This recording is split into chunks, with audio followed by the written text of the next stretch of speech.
하나님 아버지 메시지, 오늘은 32번째 시간입니다. 요한계시록에 기록된 일곱교회의 모습, 오늘 두 번째 서머나 교회에 대해서 말씀을 상고하겠습니다. 전 세계 교회 예배당 새로 탄생되는 모습은 점점 적어지고요. 문을 닫는 교회 예배당이 많아지고요. 없어지는 예배당이 많아집니다. 뿐만 아니라 폐허되는 예배당이 많고요. 용도가 교회가 예배당이 공장으로 용도가 변경되고요. 용도가 교회가 예배당이 사교장으로, 그리고 사이비 교단으로 넘어가는 교회가 예배당이 많다고 합니다. 정말 지나치게 건축을 무리하게 해서 아주 과시하다가 그만 경매에 넘어가는 교회가, 예배당이 열흘 전에 기독교 신문에 대형 교회가 180교회라고 합니다. 눈물 나는 얘기입니다. 전 세계 교회, 정말로 요즘에 끔찍한 일이 생겼는데, 중국에서 발생한, 우한에서 발생한 코로나 전염병으로 전 세계 교회가 2주에서 한 달, 또 2달 동안 문을 닫는 것이 지금 현실입니다. 하나님의 경고요, 하나님의 징계라는 사실, 주님이 재림하신다는 징조를 보여주고 있다는 사실이고, 교회, 종교, 정치, 그리고 경제가 파탄되고 있다는 사실에 우리는 정말로 정신 차려야 합니다. 교회가 이제는 정신 차리지 않으면 안 됩니다. 교회나 정치나 이 경제가 파탄되고 있다는 사실이 세계적으로 나타나고 있습니다. 서문학교의 어떤 모습입니까? 요한계시록 2장 8절부터 11절을 보니까 서문학교회는 예배소에서 북쪽으로 약 80km 떨어진 항구 도시입니다. 그런데 예배소는 정말 폐허가 됐지만 서문화는 무역이 왕성했고 경제, 문화 도시였기 때문에 사도 요한이가 이 글을 쓸 때 당시에 정말로 그 당시 인구가 20만이 살고 있었는 도시고, 지금 터키의 이즈미르라고 하는 지역입니다. 서문학교에 누구에 의해서 언제 어떻게 세워졌는지 알 수가 없습니다. 기록에 남지가 않습니다. 추측에 의하면 사도행전 19장에 보니까 사도 바울의 일행이 1차, 2차, 3차 전도 여행할 때 거기에 영향을 받았다고 하는 추측뿐입니다. 추측. 불초종이 아시아 7교회를 방문했을 때 서문학교회를 특별히 관심을 가지고 봤습니다. 관심을 가지고 봤습니다. 종이. 무슨 관심 보았냐? 첫째로 대지가 형편없는 구석진 변두리 지역이었다는 사실입니다. 이 서문학교회는 아주 변두리, 그리고 구석진 그런 지역의 땅에다가 교회가 이루어졌습니다. 두 번째로 교회 건물이 초라하고 아주 작은 건물입니다. 다른 교회들은 전부 대리석으로 어마어마하게 졌지만 이 서문학교회는 아주 작고 아주 초라한 교회, 1층으로 조그마한 교회입니다. 그리고 세 번째로 교회를 가려면 양편의 건물에 기역자로 도로를 가야 그 교회 건물을 들어갈 수 있습니다. 그러니까 교회를 들어가려면 양편 건물에 기역자로 이렇게 가야만 그 교회에 들어갈 수 있으니까 교회 지역이 얼마나 초라하고 얼마나 적다는 사실을 우리가 알 수 있습니다. 그 다음 네 번째, 7교회 대부분은 다 대형교회 대리석으로 졌지만 이 건물은 아주 초라하고 아주 적은 교회라는 사실입니다.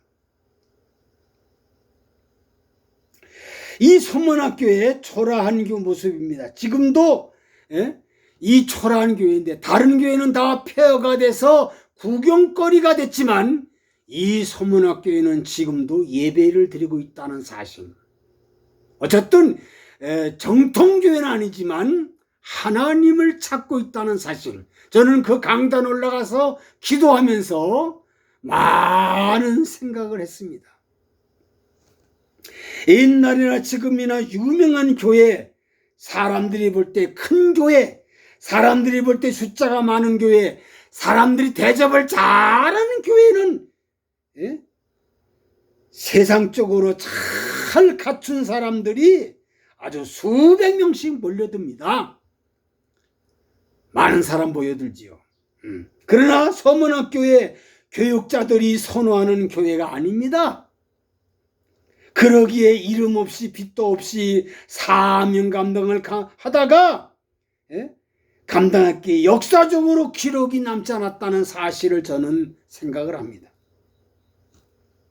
초라한 교회, 가난한 교회, 헐벗고 굶주리는 교회, 오늘 현실을 볼 때 도시교회, 대형교회 교육자를 차고 넘치고 있고 이력서가 수백 통이 몰리고 있다고 합니다. 거기 들어가려고. 그러나 지금도 시골교회, 변두리교회, 가난한 교회 교육자가 없어서 평신도들이 교회를 지키고 있다는 사실을 볼 때에 눈물이 날 수가밖에 없습니다. 오늘 소문학교에 예수님은 말씀하십니다. 말씀하십니다. 8절에 처음이요 나중이요 죽었다가 살아나신 주님이 찾아오셨습니다. 죽었다가 부활하신 예수님이 이 서문학교회를 찾아오셨습니다. 오셔서 9절 상반절에 보니까 내 환난과 궁핍을 잘 알고 있다. 너 가난한 거 내가 알고 있어. 너 궁핍한 거 알고 있어. 너 어려움 당하는 거 내가 알고 있다. 2세기 당시의 서문학교회 한마디로 말하면 고난받는 교회입니다.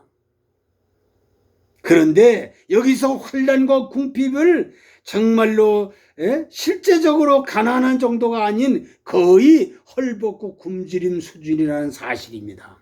그냥 평범하게 가난하다 그러면 견딜 수가 있는데 그런 게 아닙니다. 사람들이 층 볼 때에 밑바닥에 견디기 어렵습니다. 정말 힘든 교회입니다. 주님은 정말 그런데 너희들이 이렇게 고통 속에 있지만 실상은 부유한 자다. 실상은 큰 교회다. 실상은 유명한 교회다. 실상은 너희들은 내가 인정한다. 하나님이 보장하는 교회다. 그렇게 칭찬하고 권면합니다. 두 번째로 9절 중반절에 보니까 자칭 유대인이라 하는 자들의 해방을 내가 안다. 자칭 유대인들, 유대인들은 하나님의 선택받았다고 큰소리 칩니다. 아브라함 후손이라고 큰소리 칩니다. 그리고 괴롭힙니다. 딴 사람이 괴롭힌다면 견딜 수 있는데 하나님을 찾는 사람들끼리 이렇게 지금 대한민국은 예수교회와 기독교회가 싸우고 있지 않습니까? 서로 이단시하고 서로 저주하고 서로 사탄이라고 하고 서로 마귀라고 하고 있습니다. 그러니까 서문학교회는 견디기가 정말 힘듭니다. 그러나 견뎠습니다. 실상은 부유한 거다. 실상은 사탄이가 아니라 저들은 정말 유대인이 아니고 해방자가 아니라 저들은 정말로 실상은 유대인이 아니다. 저들은 아주 못된 사람이다. 그러면 세 번째로 9절 하반절에 보니까 사탄의 해라 그랬습니다. 사탄, 저들은 사탄이다. 저들은 정말로 사탄이고 마귀다. 천사를 가장한 것뿐이다.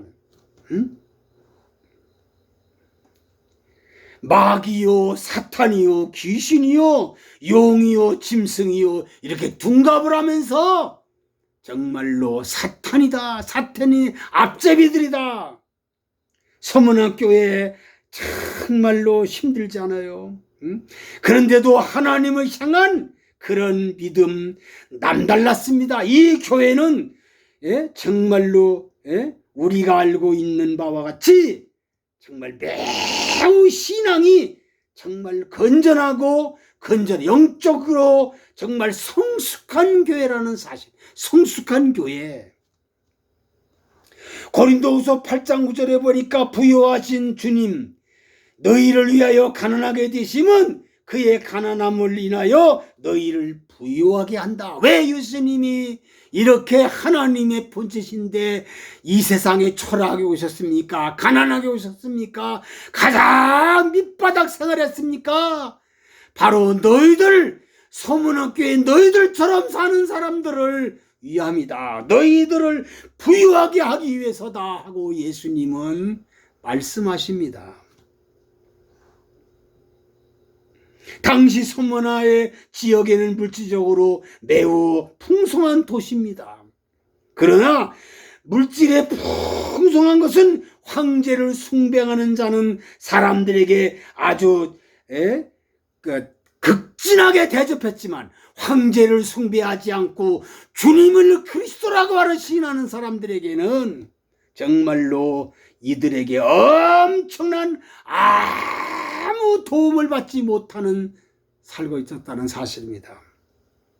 주님은 권면합니다. 장차 받을 고난을 두려워 말아라. 디모데후서 4장 5절에 너희는 모든 일에 근신하라. 고난을 받으며 전도인의 일을 하며 정말 너희 직무를 잘 감당해라. 디모데후서 3장 12절 그리스도 안에서 경건하게 살고자 하는 자는 많은 핍박이 오고 어려움이 옵니다. 그리스도 안에서 경건하게 하나님의 말씀대로 살라고 하면은 어려움이 오고 고난이 온다. 그것을 서문학교에는 실질적으로 감당했다는 사실입니다. 고난과 올 때, 괴로움이 올 때 교난과 실패를 겪어보지 않은 사람은 할 말이 없습니다. 고난을 당해봐야, 어려움 당해봐야 말씀대로 살면서 정말로 십자가를 지고 보고 어려움 당해봐야 하나님 마음을 알 수가 있고 주님 말씀을 알 수가 있고 서문학교의 뜻을 알 수가 있고 서문학교의 그 모습을 우리도 알 수가 있다는 사실입니다. 그래서 장차 어려움이 온다. 예수님이 재림할 때는 더 어려움이 온다. 더 고통이 온다. 더 핍박이 온다. 더 사탄이 마귀가 발악한다. 그때에 대비해서 죽도록 충성하라. 그러면 너희에게 의의 면류관을 주고 생명의 면류관 주고 자랑의 면류관을 준다. 예수님은 서문학교회를 칭찬하고 권면하고 용기를 줍니다. 너희들은 절대로 환난과 궁핍으로 하지만 너희는 부요한 교회다. 너희는 정말로 유대인들의 해방이 있지만 저들은 유대인이 아니다. 바로 사탄이요 마귀다. 저들의 배후에는 마귀가 역사하고 있다는 사실을 알아라. 옛날 서문학교회처럼 오늘도 정말로 모든 전세계 교회, 특별히 시골교회, 변두리교회, 가난교회 정말로 이름도 없이 빛도 없이 교육자가 없어서 평신도가 울고 있으면서 아버지 그 교회를 사수하는 순수한 교회가 순수한 성도들이 있다는 사실을 우리가 명심하고 어려움 중에서도 정말 참고 극도로 어려워도 극도로 힘들어도 죽도록 충성하는 사람 되어 의의 면류관, 자랑의 면류관, 생명의 면류관을 받아서 영원한 축복의 주인공들이 되기를 바랍니다. 예수 그리스도를 영접한 사람입니까? 그러면 어떠한 고난이 있어도 십자가를 외면하지 말고 서로 물고 뜯지 말고 싸우지 말고 편한 대로 따라가지 말고 주님의 가신 길을 따라가는 모든 성도들이 되기를 주님의 이름으로 축원합니다. 아버지 하나님, 오늘은 요한계시록에 나타난 7개 중에서 서문학교회를 살펴보면서 많은 것을 깨달았습니다. 서문학교회는 정말 초라한 교회요. 아버지 대지도 좁고 교회도 초라하고 교회도 아버지 정말 건물도 초라하고 모든 면에서 정말로 볼품이 없고 사람들이 오지 않습니다. 그러나 이 교회는 가난한 교회요, 궁핍이 많은 교회요, 핍박이 많고 조롱이 많고 아버지 해방이 많고 정말 많은 고통이 있지만 그 속에서도 아버지 신앙을 지키고 믿음을 지키고 죽도록 충성해서 의의 면류관을 준다 했사오니 이 서문학교회 같이 지금 어려움 당하는 모든 사명자들 힘을 내고 담대하게 하나님이 주신 사명을 잘 감당하는 종들과 교회가 되도록 축복하여 주옵소서. 견디고 나가게 하여 주옵소서. 예수 그리스도의 이름으로 기도하옵나이다. 아멘.